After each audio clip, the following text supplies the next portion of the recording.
What's up, everyone, and welcome to the Operation Grim Sky full reveal.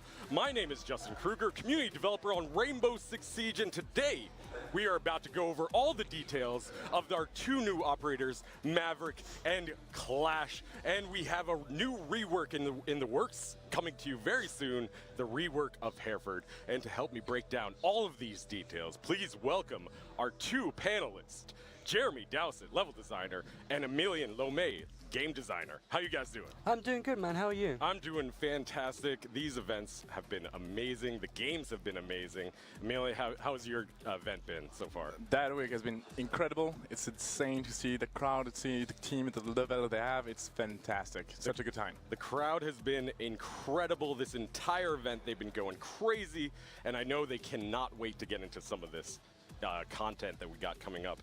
And so let's get right into it. Without further ado, let's take a look at Hereford base, our reworked Hereford base. Jeremy, let's, for those people that don't know what a rework is, what exactly is a rework? A rework is an opportunity for the team to go through and look at legacy maps that we've built. And in this case, Hereford was the first map that we actually built and prototyped the game on. And look at the problems and rework it from the start. You know, in this case, it's a brand new map. If you look at the old Hereford now that's up on the screen and look at the new Hereford, we've completely redone it from the ground up. Completely redone it, so it's way different than what we've introduced last season with the map buff. This is a new map, bottom line. I mean, it's a little familiar, but it's really new. Players that know Siege and know the game will recognize it. They'll recognize the thematics, the Spitfires, the control tower, and the shooting range, but the inside is, you know, it's a slightly bigger floor plan than it was before, with more rotation options and more verticality. So we've gone through and made a brand new map for the community. Right, and so you mentioned some of the issues with the old Hereford base. What were some of those issues, and why did you need to fix them for this map? Obviously, it's a little bit old now. It was the first map ever made, but now you're going in and changing the guts of it. Basically, the problem with the old Hereford was the destruction needed to be updated, and also that there was only one really viable bomb site, which was down in the basement. So, you know, when you're playing a game and it's always the same bomb site, and the other bomb sites don't get used, it's no fun to play. So what we've done now is 4 bomb sites, more stairs, more verticality, more destruction, and just made it so it's actually a much more viable and much more fun map to play. As a level designer, do you feel as though that's one of the biggest challenges and most important aspects of your job, to see that variety in bomb site selection in order to have a balanced map? You have to make sure that bomb sites are completely viable. You don't want one that's slightly overpowered, because then once it goes ranked or pro, they'll always pick that bomb site, you know, but now they have to play all the bomb sites. But the real thing is, you want viable bomb sites, you want variety in the map, and you do really want it to be balanced and to play well as much as humanly possible. Yeah, and a really key thing that we were talking about last time you were up here in May at the Atlantic City Finals was rotations. And for Villa, rotations were integrated into that from the beginning, but the old Hereford had some issues with rotations. And what have you guys done to resolve some of that? You mentioned the stairs as well, but tell us a little bit about that. Well, the problem when you look at it from a single staircase map is there's no viability of rotation. So we've added a second set of stairs that go all the way up, all the way down, which allows for greater rotation. Then you add the traps, and then you add the balconies on the outside. It allows the attackers and the defenders to rotate really quickly, depending on how they want to play the bomb sites. Yeah, and I want to point out really quickly, we're going to get into all of those bomb sites in just a moment, but I wanted to point out the design, the art design. You and your team and the art team back in Montreal have done an incredible job at revamping this map. The art team, again, have done an absolutely superb job. You know, it feels like Hereford. It doesn't feel like it's a completely alien space. It feels like Hereford. It looks like Hereford. It's got the same thematics, the same feel. Like, Max and the art team in Montreal did an absolutely superb job. Of course, it's England, so they made it rain, which kind of irks, you feel insulted. It irks me a little bit that it's raining. It doesn't rain in England all the time, but you know, it's grim sky. It's raining. You know, it fits really well with the operation. Fits it. You feel it. You feel the ambiance. You feel the environment. And I think, you know, I got tweeted at when we first revealed this this map. One of the tweets that I received was, you know, it feels as though as as though I imagined exactly how it would be in the books. So, you know, it's going back to a little bit of that thematics that we really wanted to introduce with Hereford. The old art style was a little bit gray all over the place. Hard to do a lot of call-outs on that as well. It impacted gameplay, and I think players will be pleasantly surprised when they enter into Hereford for the first time. It's definitely not a problem anymore. The thematics are very strong, and it's great to hear that people feel that when they see this map now, they feel like it's come from the books. You know, that's what we strive to achieve at all times, is to go through and make it feel like a real living, breathing place, you know. And like I said, the art team did an amazing job on this, and I'm super proud to have worked on the map with the other designers. Yeah, all right, so let's go into the spawns and into this building and break it down bomb site by bomb site, because I really want to get into the guts of this. But let's start with the spawn points. What has changed with the spawn points? Nothing much has really changed with the spawn points. You've still got control tower, the shooting range, and the Spitfire courtyard.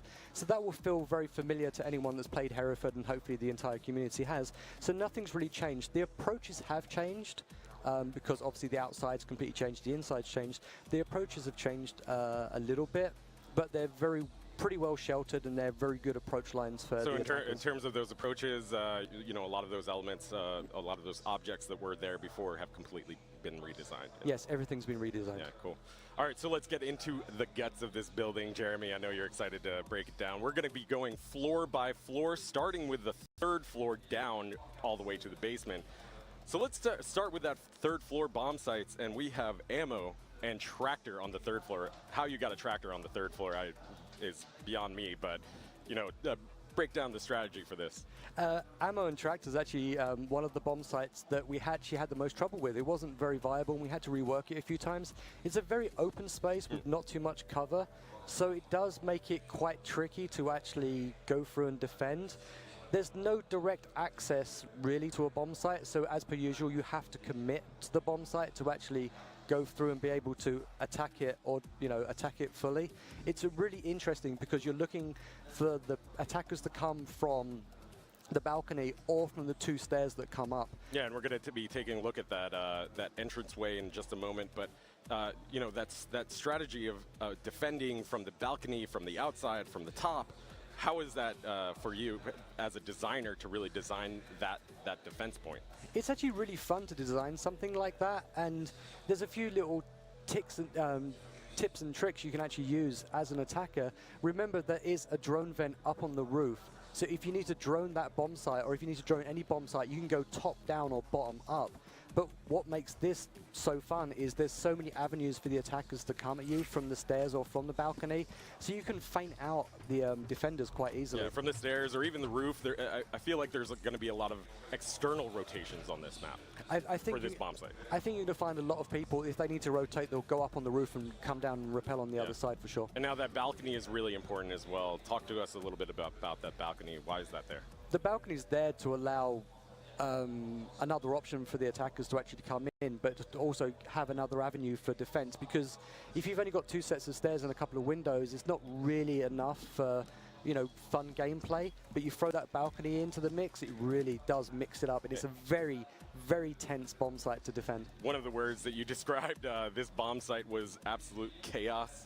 It's so much fun. Even when we're playtesting it internally, like you can hear the team screaming, like just because sometimes you just get hit and you just don't expect to know where it's coming from, and it just comes from every side, and there's not much covering. You're just running for hell. It's so much fun to play. I think the community is going to love this one. And I mean, that's where we always start with on our maps. Our operators is fun, right? Yeah. So that's what you're trying to achieve here. All right, let's move on to the second floor. We have kids' room and master bedroom on the second floor. Let's take a look at these bomb sites here. Tell us a little bit about the strategy behind defending and attacking the second floor. Kids' room, master bedroom is a really good area to go through and play. It's a very viable bomb site. It's an awful lot of fun. You see in the kids' bedroom, there's the bunk beds and there's the bomb right on the side, and it's really fun to try and defend the bomb. Like if you got someone staying back and trying to hold the area, and there's a lot of options to actually extend your defense on this floor for sure. Yeah, and you mentioned that verticality. Yes. And that verticality comes in play on the second floor really, really importantly because you have those hatches, you have those line of sight floors on both sides. Yeah. On the floors and the ceilings. So how are players going to be defending against that verticality on this floor? It's a tricky one. I haven't quite figured it out myself yet, but you'll generally find people there are areas that aren't actually destructible floor, and you'll find a lot of people will be rotating through those areas, knowing that they've actually got a little safe passage for a period of time. But you can get shot, like you said, from above or from below, so you're never really safe. Yeah, I think that's one of the key things on this new rework is that verticality, and we'll see it throughout the map entirely on that third floor, on that second floor. And now let's move on to the first floor, where we have kitchen dining room. Tell us about the strategies that you'll see on kitchen dining room, and what has changed on the first floor, Jeremy? Okay, what's changed on the first floor is there was that massive choke. That massive hallway where you have the choke point at the entrance and the choke point at the stairs, and chaos in the middle. So is that still there? No, that's not there anymore. Okay. We've the entire floor plan for the entire map has changed, but obviously you don't want choke points when you're designing a map, so we've taken as many of the choke points as you can actually out of the map. So the corridor's not straight. You've still got quite good line of sight. Playing with a mirror wall is actually really quite fun. Well, actually on all the bomb sites is really fun, but I find that playing a mirror on this site is really nice, and because you can destroy the walls between the two bomb sites, it allows for really fast rotations. But it is the ground floor, so you've also got the problem of you're defending the windows because the attackers can get to you really quickly, or they can just come through the basement up the stairs. Yeah. So it's one of those bomb sites that it's really fun to play, but you need to get your strats down really well to figure out what you're going to do, and communication is key. Speaking of coming in through the basement, let's take a look at our basement map, or basement bomb sites, where we have brewery and fermentation room. Now, as a UK man yourself, I am very pleased to see that there's a brewery in the basement of Hereford. Well, it's only fitting. It's the SAS. I'm sure the SAS drink a fair amount of beer. It's a great thematic. When it's cold and rainy outside, you want to drink some beer, right? Exactly. Basement's really fun. There's a couple of big objects for the fermentation tanks that are bulletproof. So you've got a long line where you can actually shoot through and go back and forth, which is really nice. And one of the key things is we're taking a look at the tunnel right now, which is a new addition. Why did you add this tunnel? What is so key about this? If you put a basement in the ground and you've only got two sets of stairs, it's not fun because you know exactly where the attackers are going to come from. They're going to come from the stairs. So you can't do that because it won't be fun, and then we'll have the same problem again with the original Hereford, which is they're only going to play the one viable bomb site because it's easy to defend. Right. You add the tunnel on the outside, and then you add the garage, which is off on the side as well. It allows the attackers to actually have more ways to actually enter the building, and it makes for a much more interesting defense as well. Much more interesting defense, and a much more interesting map because you have that access point, and people can enter it, the attackers can enter it through the basement to attack the first floor, and they can use it as, of course, on that basement approach as well, but that becomes so crucial. Of course, it's one of those things where, when you watch the pros plays and you watch ranked level players play, you watch them droning a lot of the time, and this map allows for droning from the basement. So you can go through and check for the roamers, and it allows from roaming from the top as well. So you can actually come down with your drone from the roof, and you're in relative safety on the roof, and you're in relative safety outside when you're down by the basement as well. So it allows anyone that's playing a roaming game and a droning out game to actually allows them a lot of options for sure. A lot of options, a lot of creativity, a lot of strategy that I'm sure we'll see once this hits the test server. But before we close out Hereford, what are some of the key takeaways that you want the community to know about? The most important thing when you approach this map is remember it's a brand new map, but the two stairwells are definitely key. The drone vent on the roof and definitely the balcony on the side, because they're the three elements that are really going to allow players to actually get in and explore the map quickly and get to their objective fast. Why did you feel it's so necessary to add that second stairwell? It's mainly for navigation and flow. You know, when we design maps in Montreal, we look at navigation, flow, verticality, and viability of bomb sites. One set of stairs isn't enough for navigation and flow, and it doesn't allow for very good rotations. So obviously you need to add a second set of stairs. Now, when you've got two sets of stairs, you're essentially creating two choke points where you can get stopped quite quickly. So if you add the balcony as another option, you know, it allows people to run around and roam much easier. So it allows the verticality in the roaming game to be much stronger. Yeah, and of course, as we also wrap up with the balcony becomes that amazing external approach for the attackers and a nightmare, potential nightmare for the defenders as well. I wouldn't say nightmare.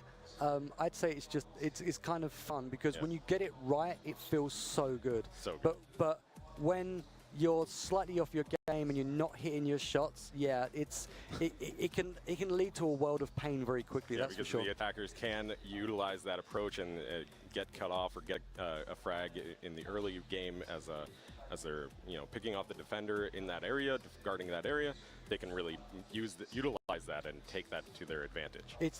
It's really interesting. I'm really looking forward to seeing the way the strats come out and the way people play the game. I've been watching people in the free play area playing the map, and it's really interesting to see what they're doing on the map because it's beautiful. I've heard incredible feedback from everybody that I've talked to here at Paris about the map, about the operators, and we'll get to the operators in just a moment. But that is your first look at Hereford base. I'm so excited for players to discover that balcony, discover those stairs, discover the verticality, and fewer spawn peaks as well. Oh, yeah. Which I'm sure Amelia is very sad to hear. Oh, there's definitely less spawn peaks for sure. Like, you know, we shut those down pretty early in production because yeah, no one likes spawn peaks and no one likes to get killed at the spawn point. Oh, Amelia loves spawn peaks. Let's be honest. He spawn peaks everyone. Well, that is your first look at Hereford base coming your way to the test server on Monday, August 20th. That's tomorrow. You'll get to play this tomorrow on the test server on PC. So without further ado, let's get into our operators.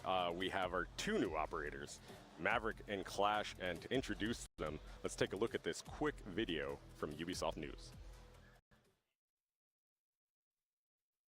In Operation Grim Sky, things are heating up and getting electric as two new operators, one attacker and one defender, join Team Rainbow, where they'll put their training to the test on a completely reworked Hereford base. The gentleman quietly burning a hole through this reinforced wall is Maverick. A 1-armor, 3-speed operator, Maverick comes equipped with the Surrey Torch. Unlike Thermite and Hibana, who were able to make large holes in reinforced walls, Maverick is able to burn his way through barriers and create holes of various sizes. It'll take up nearly all of your torch's fuel to create a hole you can actually move through, but what Maverick excels at is cutting out small, sneaky windows, creating sight lines nearly anywhere. The Surrey Torch is able to melt just about anything, like breakable walls, reinforced walls, castle barricades, deployable shields, floor hatches, Maestro's evil eye, and even defending operators. This is one of the most dynamic gadgets around, capable of melting holes of many shapes and sizes in the defending team's reinforcements. Any attacker can take advantage of Maverick's handiwork, but with the new AR-1550 or the M4 assault rifle in hand, he does just fine on his own. Maverick's torch is handy for eliminating enemy gadgets as well. Play peekaboo with bandit batteries and mute jammers to clear the way for Thermite or Hibana, or just open a little door for Twitch's drone to roll through and take care of business. For bigger holes, you'll need a steady hand. Move across a wall too quickly and the torch won't have enough time to cut through. Too slowly and you'll waste your limited fuel supply. Aiming down sights will help you maintain a consistent speed while ensuring those crisp, clean cutouts. And while it's not completely silent, Maverick's torch is pretty quiet, opening up possibilities for stealth, subterfuge, and so many deadly new sightlines. Defenders will have to be extra vigilant against small breaches, but Maverick needs to stay sharp as well. The Surrey Torch isn't much of a weapon, and its 2-meter range leaves Maverick vulnerable while he's crafting his latest work of art. A quick call out from a defender could leave you vulnerable to a flanking attack, so be sure to deploy that claymore wisely. Or you could use it deviously, planting it by a small breach hole as a trap for careless enemies. With all these new holes appearing in your defenses, it's nice to have a defender who offers some extra protection. That defender is Clash, the first shield-bearing defender in Siege. Her indestructible CCE shield covers the entire front of her body and comes with a built-in taser that slows and damages enemies within range, making her a formidable obstacle. Her taser operates on a charge and will refill whenever it's not active. Mind your battery level though. If you drain the shield's charge completely, you'll have to wait until it fully recharges to use it again. To whip out her sidearm weapons, Clash has to put her shield on her back, where it will still offer some protection, just like other shields do. She can certainly get a kill in a pinch, but her main focus is crowd control. As a former riot officer with the British MPS, Clash is no stranger to close quarters action.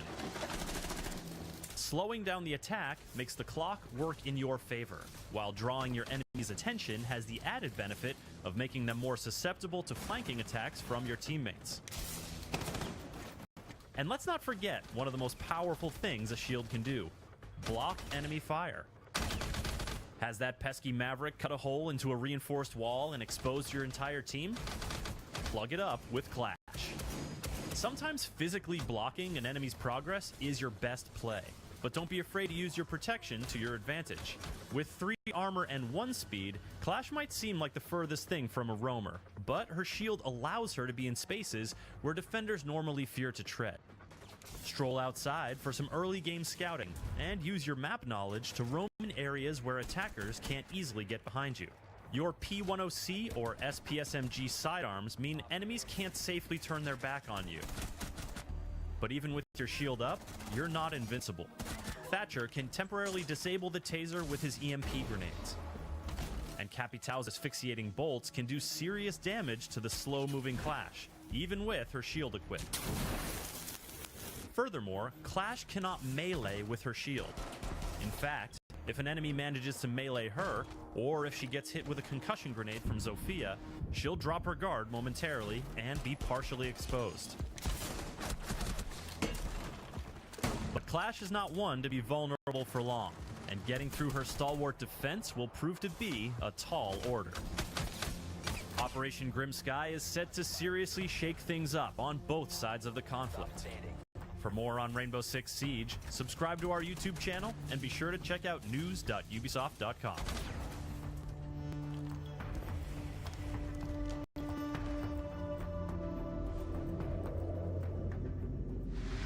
And there it is. That's your first look at Clash and Maverick.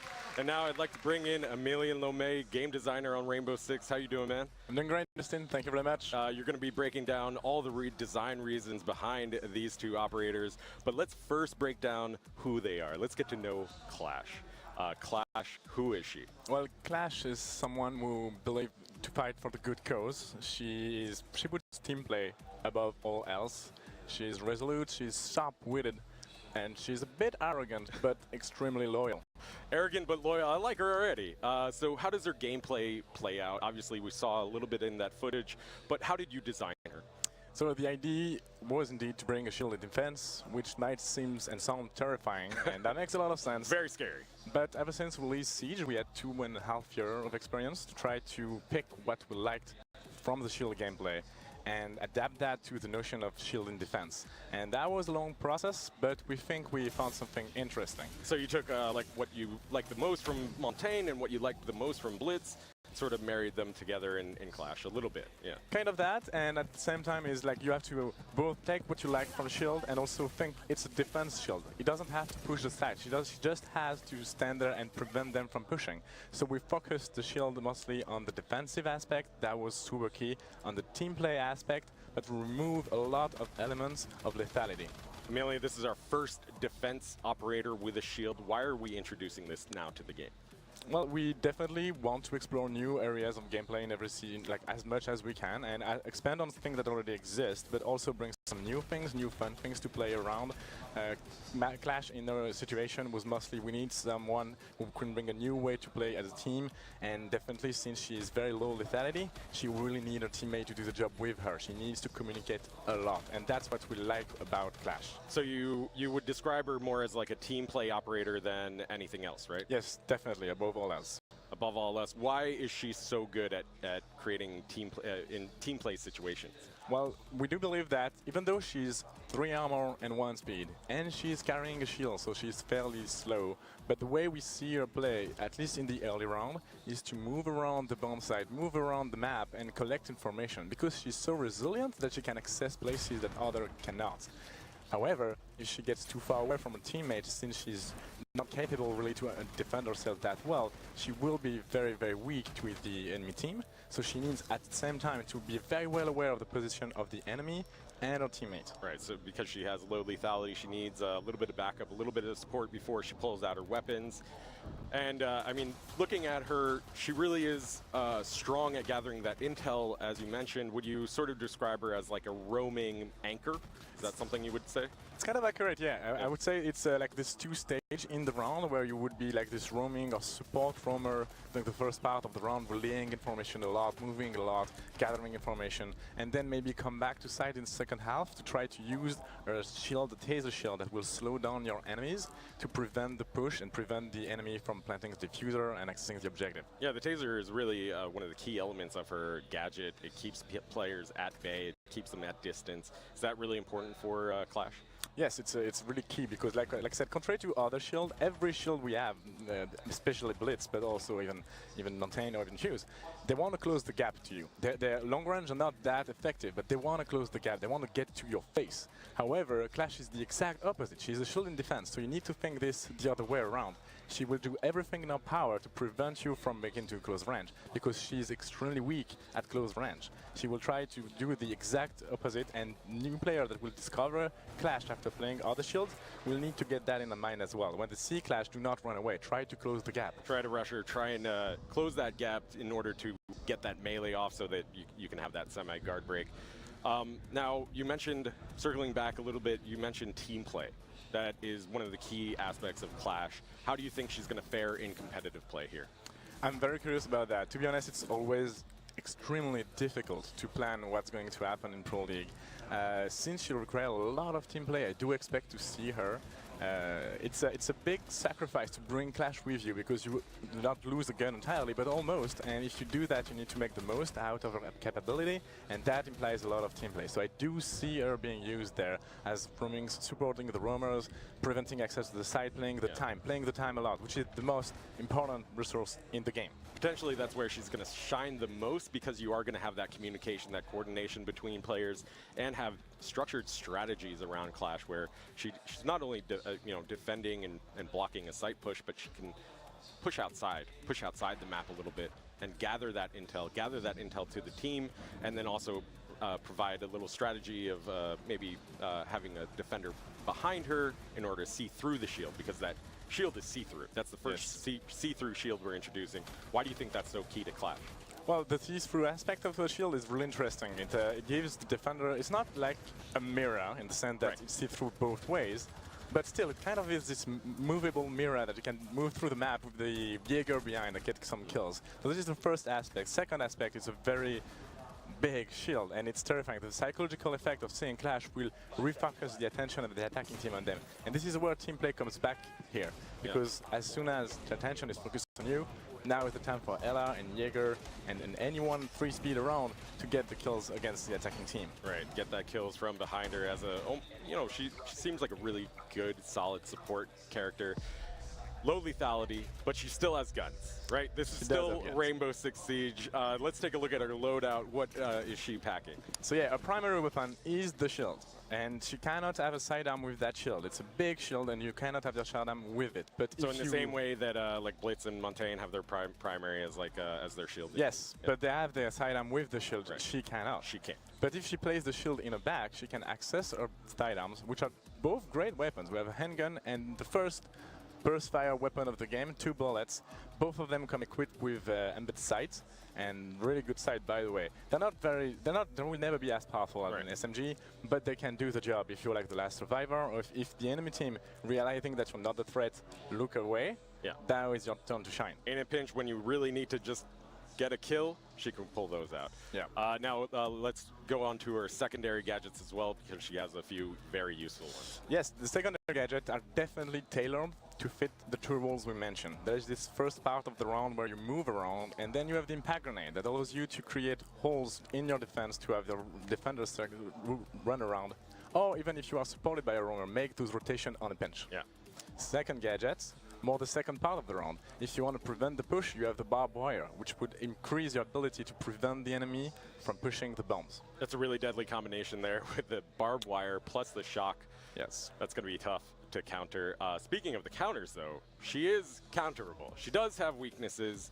A lot of people came up to me when they first saw Clash. They were like, you know, I think shields are OP. I think they are unbalanced. So how have you balanced Clash? Well, she has, like, again, we had a learning in these 2.5 years of having Blitz running around and all, and now we think that we found some ways to have Clash being very interesting to play, but also not as frustrating to play against. And most of those counter comes from that. She cannot melee you at short range. That's not possible for her. So, but you can. You will trigger this semi-guard break that will move the shield to the side and allow you to shoot her legs. However, that means you need to get to close range. To do that, you can use Thatcher. Because Thatcher's EMP will disable the shield and allow you to bypass the taser part of the shield. Yeah, and we also saw Zofia, and we also saw Capitao as counters. Who do you think is the most, the strongest counter against Clash? Capitao is definitely the strongest. She's slow, she has a shield on top of that, and the Firebolt, if you place it right, you will kill Clash very fast. Capitao is definitely very strong against Clash, but Thatcher and Zofia can do a pretty good job. Yeah, absolutely. So, that is a look at Clash coming your way to the test server very shortly, but let's also take a look at her BDUs that are coming with the launch of Grim Sky. Of course, these BDUs are available with the Year 3 Season Pass. This is a head-to-toe customization, and they look really cool. They're sort of Grim Sky themed and Grim Sky colored, so it's super cool. Her art design is wonderful as well. I love her. She's very beautiful. She's really amazingly badass. Yeah, so you'll be able to play her tomorrow. Another person that you'll be able to play is Maverick. Let's go into Maverick. Who is Maverick, Emilian? Well, Maverick is an enigma within Siege. And within the team Rainbow, he's solitary. He's very good at reading human mind, though. But it's difficult to know a lot about him. He's very famous for his precise work, though, and his high adaptability. But outside of that, stay as an enigma. He's an enigma of a man, an enigma with his gadget, because that gadget is so cool. How does his gameplay designed from your side? So yeah, the design there was we wanted to bring a third hand breacher to the meta. That was key. But we wanted to make sure that it was very different from Thermite and Ibana. And that was a big challenge. And we came up with this idea that allows Maverick to do a very different role than those two. Yeah. So why, as a designer, as a game designer on Rainbow Six Siege, was it important for you guys to introduce a third hard breacher? Why is that important? There is multiple aspects to this question. One of them, for competitive play, is we introduced pick and ban recently, and despite the fact that they can ban both hard breacher, and it rarely happens, we still want to make sure that we have 3 options. That's the one thing. Second thing, even more important to us, is the metal breaching role is a very key role in Siege, and people that play that role have limited options, just 2. And we needed a third one to give them a new aspect of how to approach a bomb site. And third on bomb site, Maverick would be extremely relevant contrary to the other 2, or in combination with the other 2. His gadget is so much different from them, where Hibana and Thermite have this really binary. It's either open or closed. Maverick has a lot of creativity. What are some of the strategies that you've seen in your play sessions? Well, in practice, we introduced Maverick as a hard breacher. That was the key. But what we see in the gameplay, and it's very true, is he stands between hard breacher and disabler. You have Twitch, Thatcher, Thermite, Ibana, and he's somewhere between the 2. Because you can bring him as your main hard breacher and try to make small holes, or you can bring him with Thermite to destroy the bandit battery, the new jammers, and you can use him with this specific role. Yeah. And obviously, he is an alternative to like a Hibana and Thermite. But he has a lot of those synergies. Yes. And I think we're going to see a lot of that gameplay as well, where people are using either thermite to distract or again, and the Maverick would then flank around and maybe create a couple of kill holes. Is that something that you are expecting players Definitely. to find? That would be, if you don't use him necessarily as a man butcher, which should be rare, Yeah. or as a disabler, you have this third option. He's 3 speed, he's fast, and his gadget is fairly silent. So you can just run around and destroy, make some tiny holes in the defense beyond them. And when they're watching thermite blowing up the wall, they're watching the other way, and then you can get some pretty sneaky kills. Yeah, again, for a competitive player, how do you think he's going to play? It's really, again, super tricky, and since he's so creative in his ability to make whatever he wants, I'm really curious to see what they're gonna do. He doesn't have a lot of resources in his gadgets, so he's never gonna replace the Thermite or even Ibana, but he can. It's a very new role in the bridging meta, and we're gonna see a lot of interesting things with Maverick. Yeah, a lot of interesting things, a lot of creativity, and let's take a look at his loadout as well.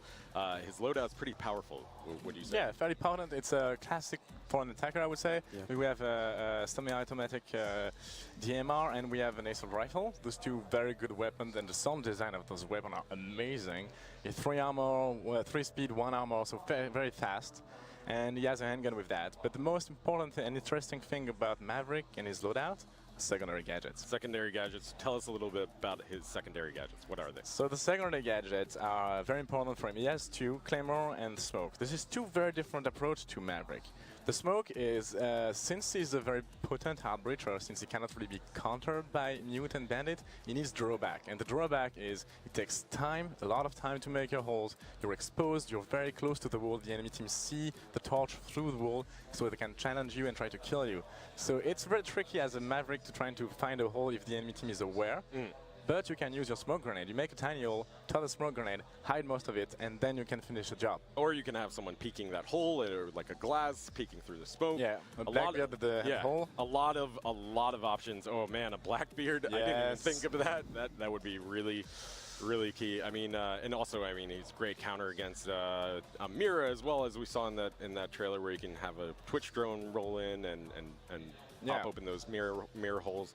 Those have become so important. I mean, we see Mira as like almost 100% pick rate or ban rate as well. Yeah. Those bottom holes at the bottom of the wall are also very key. You can have a drone go there, so Twitch drone, for example, and deal with the Mira. But this is where the second gadget comes into play. You can place the Claymore mine there and create some insanely sneaky traps. Insanely sneaky traps. And now let's move on to his counters. How do you stop him? Well, there is, again, since he's somewhere between Disabler and Metal Breacher, he's not in the same counter loop as Ibana and Thermite, obviously. However, removing this counter meant we had to think of a lot of drawbacks, and as we mentioned, you need to be very close to the wall, the enemy team knows you're there, and you're very slow, and the holes appears as you go. So anyone that just peeked the hole can shoot you. Anyone that tosses a C4 through the hole, they know you're like 1.5 meters behind it, so you're gonna die with that. Either you need to sneak and do this discreetly, or you need teammate to cover you. Now, Emilian, we're introducing an operator that doesn't have a counter directly from another gadget. There's no bandit, no mute counter. Don't you think it's a little silly that the counter against him is just shooting him in the head? Well, that's the main counter against anyone, to be honest. But I understand the concern. I just encourage the player to play it and see how it goes, in the sense that we were very careful about implementing drawbacks to this powerful gadget. So the drawbacks, the main one being that you can immediately see him once he makes his holes, and so it's a little bit difficult to pull off some of those. And he doesn't have enough resources anyway to make holes as big as Thermite would do, even Banner. So it will be, you can have enough resource to make something that can go through, but it would use most of it, and it will never be this big hole where Montaigne can push from you. Right, you can't create that huge hole for him. Nope. Great, so that is a look at Maverick. Now let's take a look at his BDUs as well that are coming with the launch of Grim Sky. Once again, these are head-to-toe BDUs, customization items that will be day one once Grim Sky launches, and you can get them with the Year 3 Season Pass. So, that is a look at Clash and Maverick coming your way to the test server on Monday, August 20th, tomorrow, which is really exciting. Amelia, before we move on to our next segment with breaking down some features that are also coming in Grim Sky, how would you describe Clash of Maverick in just a few words, just to wrap it up?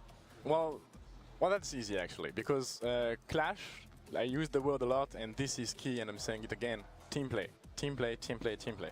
And Maverick, considering the way the gadget function, creativity. Creativity. I cannot wait to see what the players are going to come up with, because they're always smarter than us. They find strategies way better than what we do. And there are 35 million. And there's 35 million of them as well who are coming up with strategies. It's really incredible. I cannot wait for you guys to test out Clash and Maverick. But there is also a lot more coming with Grim Sky, and let's break down some of those features right now. The first one being the weapon sight misalignment fix that we covered this in a blog post earlier, but what exactly are we fixing with this weapon sight misalignment? Well, without going into too many details here, it's a fix we've been working on for a very long time, and we're very happy that it goes into the game now. Basically, oftentimes when you shoot with a weapon, the middle of your screen and the scope would not be aligned, and sometimes you would feel like, I shot the head, but no, the scope was on the head, but not the middle of the screen, so the bullet missed. Now it's no longer the case. Every single moment in the rate of fire of your weapon, the center of the screen is aligned with the fucking weapon. The people are happy. The people are happy, Emilian. The people have spoken. Yeah, finally. We're very happy about that. Yeah. So bottom line, though, the bullet will go where your reticle is pointing. Yes, that's this key part. It's like usually that would not happen all the time, and now it will be 100% the case. Yeah, and I got to ask, this seems like a very important fix that we're introducing. Why did it take so long? It's tricky. The problem is, like, when we see that for the first time, like more than a year ago, we think, okay, let's try to find an easy fix to that. But there was none, and every fix we had to investigate meant going deep down into the systems we have in place in the core aspect of the game, and it was much more heavy and long than we had expected, and it took a lot of time. We iterate also. We tried a few things that not necessarily worked. This version we're very proud of, and we're confident it will function. We saw a ton of recoil patterns on the test servers, so this definitely took a process. But it's finally coming with Grim Sky. Yes, finally. Yeah, also coming with Grim Sky is the new idle pick. So streamers no longer have to play as recruit when they run away to the bathroom or are getting another drink or whatever. I always see that on stream, and I'm really excited about this change where it'll automatically select a random operator once if you don't select an operator. So yes, that's it's a comfort of life, quality of life. Pick. It happened to every one of us. Yeah. It happened always, and that's really comfortable. The interesting aspect of that is it came from a different feature. It came because we needed that for pick and ban, because there's no recruit in pick and ban. And playing pick and ban, you're like, yeah, but that's cool. Let's just bring this right away into rank and casual in the rest of the game. So this is how, like, those big features that I might have meant for different purposes end up just joining the rest of the game. Yeah, absolutely. Now, we have the map rework, but we also have a map buff as well. Jeremy, tell us about the map buff. Well, everyone knows and loves Consulate, right? Oh, we all love it. Well, we've gone through and we've reworked Consulate. You'll see the before and afters here. We've gone through, redone the art. We've gone through, added another bomb site to the map, and we've gone through and looked at the most important thing, which was the early kills and the spawn peaks, and it looks absolutely amazing. Yeah, the crowd is reacting right now. What do you think? Why do you think it was really important to do these tweaks, these map buffs? Oh, they really do like the map. They do like it. The importance of doing it was the main thing was adding a fourth bomb, so it makes... Let them clap. They're clapping away. They're cheering. Man. No, our team in Montreal should be super proud because they did a superb job yet again. But adding a fourth bomb into the map was actually one of the key things we wanted to do, because 4 bombs equals more fun. It also makes the map an awful lot more viable for ranked and pro play. Yeah, it was removed from competitive play, and this is one of the reasons why. Or was it? Maybe? I don't know. Well, I know a lot of people have been complaining about it because of some of these issues that you're fixing, but yeah, but one of the aspects we had in mind as well when we released pick and ban is we introduced a rotation to 3 bomb sites, and we removed map that didn't have a 4th one. Right. However, Consulate was too good to be removed, and those guys just catch our own problem with very well. And now we have 4 bomb sites. There you go. So we added a 4th bomb site to make it more viable and more competitive. Yeah. So now it's super fun. Now it's better. It's prettier. A few things have moved around a little bit, but it's, you know, it's like a comfy pair of slippers. You're like, don't be scared. It's still the same map. It's perfectly fine, but it plays better, it looks better, and it's absolutely superb. Yeah, absolutely. Now, another feature that we just introduced because of Maverick is the new hatch destruction rework. Millian, tell us a little bit about why you guys introduced this. Well, that's also a thing we had in mind a very long time ago. When we released Ibana, it felt not right that hatch was binary, that hatch would be destroyed or not, and that's it. So what we wanted to do for a while, and that now Maverick allows us to do, is this semi-destruction. That means that if you want to destroy a hatch with thermite, no problem, always work. Thermite will always blow the hatch, but Hibana, you'll need 6 pellets, exactly. You need your 6 pellets. It doesn't sound like a big difference, but if a roamer is around and gets a few shots on your pellets, then you need to use another of your resources to get the hatch done. Yeah, or you can have Maverick come by and finish the job. Exactly. Right? Maverick can come by and finish the job. If it deals enough damage to the hatch, it will be destroyed also. So he can deal with hatch as well, but he can also make those sneaky holes and kill people below. Now we've outlined a lot of these features on our blog, rainbow6.com. We also have a ton more coming with Grim Sky, including two-factor authentication for ranked. We want you guys to protect your accounts, protect those accounts from hackers. So activate two-factor authentication on your accounts. We also have R6 Fix, where you can go and report bugs, report any issues. But we have one more surprise for you, and that is the Elite skin. We have the Frost Elite skin coming with Operation Grim Sky. And here you're taking a look at Frost Elite. Of course, the Elite skins are a premium skin that are available with a full head-to-toe redesign of the character, plus a weapon skin, a charm, and that awesome victory screen animation. I'm so pumped for players to try that out. And of course, Operation Grim Sky launches tomorrow on the test server, Monday, August 20th. You'll be able to play it. You'll be able to play Clash, Maverick, the new map rework for Hereford. You'll be able to play the new buff for Consulate. I'm so excited, and thank you guys so much for joining me. Jeremy, Emilian, thank you guys so much. Thank you very much. Thank you, Justin. Yeah, It's absolutely. great. Thank you everyone around playing Siege around the world, and thank you everyone in this amazing room. It's fantastic. It's and on stream and everywhere. incredible celebration of Siege, but do not touch that browser. We have a ton more content coming up for you. We have EG versus G2, but first, we have a live performance right after this.